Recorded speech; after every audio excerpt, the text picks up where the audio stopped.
Hello everyone, I'm bringing you a video today which sort of carries on the theme set by the video looking at British anklets web earlier in the month, and what we're having a look at here are Australian gaiters, and these are designed as part of the improvements to Australian kit and uniform and so forth for service in the jungles in the Pacific during the course of the Second World War, and then they were also used extensively post-war in Korea and in the early days of Vietnam, and they carried on for use and parade use for some time after that as well, after the high leg combat boot had been introduced. So we'll have a look at these in some detail now. I have an early pair, Second War dated pair, and also a later pair intended primarily for parade use. We'll have a look at these in some detail now. The first pair of gaiters we're going to have a look at here date from 1945. We open these up here, you can see the stamp inside, the D, broad arrow D in the top there, which stands for Defence Department of course. You have a number underneath that, which I believe may be a contract number, the date of 1945 here, and then size 1. Basically have the same stamp in here, but it's not quite as clear as you can see. Originally these would have been a tan canvas or webbing. You can see something of the original colour here. They have this sort of slightly waxy green coating on them. The leather is pebble grain, as you can see, and is in green, a green finish. You can see that probably most clearly on the strap here. So dyed green leather work on these. This example here is for the right leg, and these are roughly calf length. Obviously they are gaiters, they cover more of the leg and they actually have a strap passing under the instep of the boot, as you can see here. The way these are put on, you have the straps and buckles as we can see. There's actually a metal stiffening piece in the front here which finishes in this tab, and that metal stiffening piece you can see here, if I flex it, passes all the way up the front edge, or this edge here of the gaiter, riveted in place here and here. You can see the backs of the split rivets there, as you can see, and this hooks into one of these two brass slots here. So you have 2 points of adjustment there, and if I can show you this in camera, the tab, and get the light in there well enough to see, just slots down into one of those like that. So that fastens the bottom together. You then have a strap and buckle in the centre there, and the top strap, which is actually sewn inside there, as you can see, passes through this metal loop, the other face, like that, and that would buckle off to the top buckle there.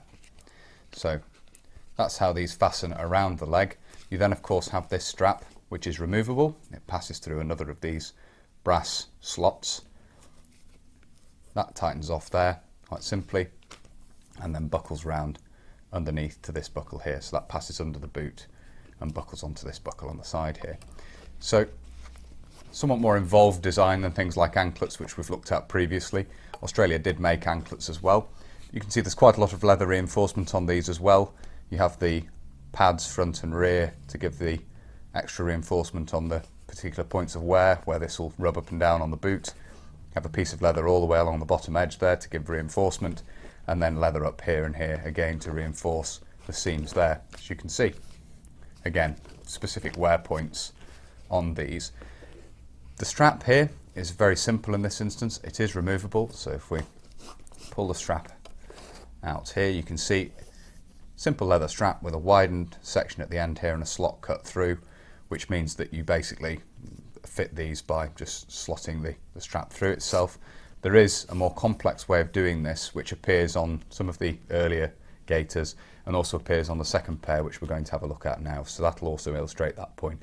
Not only do we have this later pair to look at, but there's also a variation to look at on the straps used to pass underneath the instep of the boot to secure these. So we'll have a look at the next pair of these now.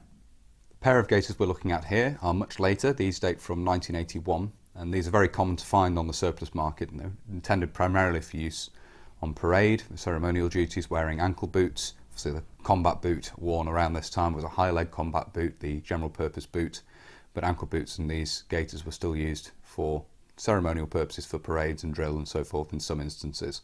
So these, as I say, are dated 1981 to the stamp inside here, and you have a size there which I believe is size 4, and then R, which actually marks this as the right hand gaiter.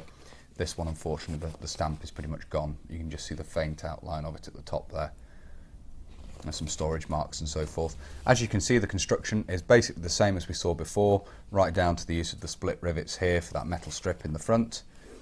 You've still got the metal tab fitting into one of the two brass slots down the bottom here, and the leather reinforcement is still all there. The material these are made from is a finer canvas, and it feels like it may well be a man-made material. I'm not actually sure on that, whether it's just a treated canvas, but these are made of a slightly sort of waterproof, plasticky feeling cloth, canvas cloth. The strap at the top still affixed on the inside there, as you can see, comes through this slot here and fastens off to the top buckle. You then have the short strap and middle buckle there, obviously the tab and the loops at the bottom there, and the strap which goes under the instep, under the boot, and buckles onto this buckle here. As mentioned, this strap is slightly different, and you do see this variation on the earlier Gaiters as well. This has a separate piece riveted on at the end, as you can see there. So the thin strap loops through, and obviously the wider section for it to loop through back on itself is actually riveted in place here. So slightly more complex rather than just cutting it out of one piece of leather, but it does mean you can use obviously one continuous piece of leather strap cut in this width and then just rivet it on a wider piece to make that section for it to attach onto the bottom of the gaiter there. As mentioned, these used in ceremonial circumstances.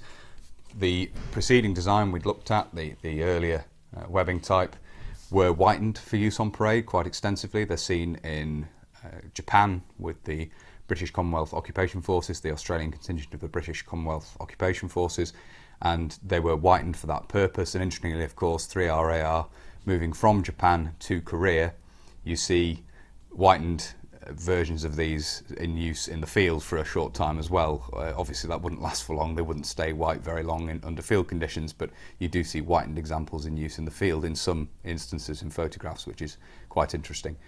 You see these whitened as well. On the surplus market there are large numbers of these that come out painted white, and the leather painted white as well. I'm not entirely sure on the significance of that. If anyone can provide further information on that, I'd be interested.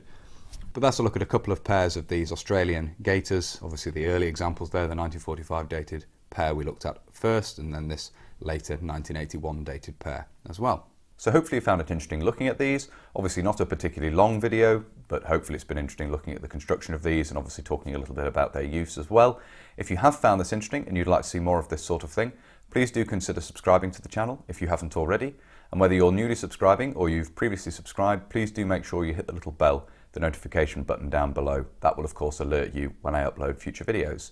If you really like my uploads and you would like to support the channel, you can. Both Patreon and PayPal are linked down below. And as ever, a huge thank you to everybody who supports the channel using those two methods. It really is greatly appreciated, as I always say. Thank you all very much indeed. If you'd like to follow the channel on social media, you can. Facebook, Instagram and Twitter are all linked down below. And if you'd like to get in touch but you don't really use social media, there is of course an email address down there as well. That's everything for this video, so until next time, bye for now.